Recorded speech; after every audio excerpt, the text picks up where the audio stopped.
ஒரு பஞ்சாபி குடும்பம் தங்கள் வீட்டிற்கு வெளியே ஒரு குடிநீர் குழாயை அமைத்துள்ளனர். அதில் யார் வேண்டுமானாலும் வந்து தாகம் தீர்த்து கொள்ளலாம். குளிர்ந்த அந்த நீரை பருகுவதற்கு எந்த கேள்வியும் இல்லை, எந்த எதிர்பார்ப்பும் இல்லை. ஒவ்வொரு நாளும் அந்த வழியாக செல்லும் தொழிலாளர்கள், டெலிவரி பாய்கள், வழிபோக்கர்கள் என பலரும் ஒரு நிமிடம் அங்கே நின்று தாகம் தணிக்கிறார்கள். சிலர் தங்கள் பாட்டில்களை நிரப்பிக் கொள்கிறார்கள். சிலர் சில மிடறுகள் குடித்துவிட்டு நன்றியுடன் கடந்து செல்கிறார்கள். கோடை வெயில் சுட்டெரிக்கும் போது அந்த குளிர்ந்த நீர் வெறும் தாகத்தை மட்டும் தீர்ப்பதில்லை, அது அவர்களுக்கு கிடைக்கும் ஒரு கௌரவமாகவும் அன்பாகவும் உணரப்படுகிறது. இந்த செயலின் செய்தி மிகவும் எளிதானது.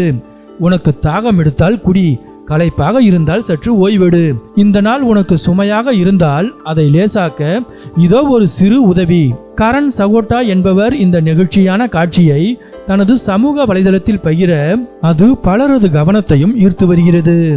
வீடியோவில் ஒருவர் வந்து தண்ணீர் பிடிக்கும் எளிய காட்சி ஆயிரக்கணக்கான பார்வையாளர்களின் இதயங்களை தொட்டுள்ளது. அன்பு காட்டுவதற்கு பெரிய வசதியோ பணமோ தேவையில்லை என்பதற்கு இதுவே சாட்சி என்று மக்கள் நெகிழ்ந்து பாராட்டுகிறார்கள். இன்றைய சமூக வலைதளங்களில் ஆடம்பரமான விஷயங்களே அதிகம் பேசப்படும் நிலையில் இந்த சிறிய செயல் தனித்து நிற்கிறது.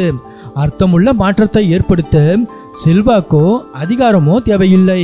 ஒரு தண்ணீர் குழாயும் பகிர்ந்து கொள்ளும் மனமும் இருந்தால் போதும் என்பதை இது நிரூபிக்கிறது. வெயில் அதிகரிக்க அதிகரிக்க மனித நேயத்தின் தேவையும் அதிகரிக்கிறது. தன் வீட்டு வாசலில் ஒரு குழாயை வைத்ததன் மூலம் சாதாரண மனிதர்களும் அசாதாரணமான மாற்றத்தை உருவாக்க முடியும் என்பதை இந்த பஞ்சாபி குடும்பம் உலகுக்கு காட்டியுள்ளது.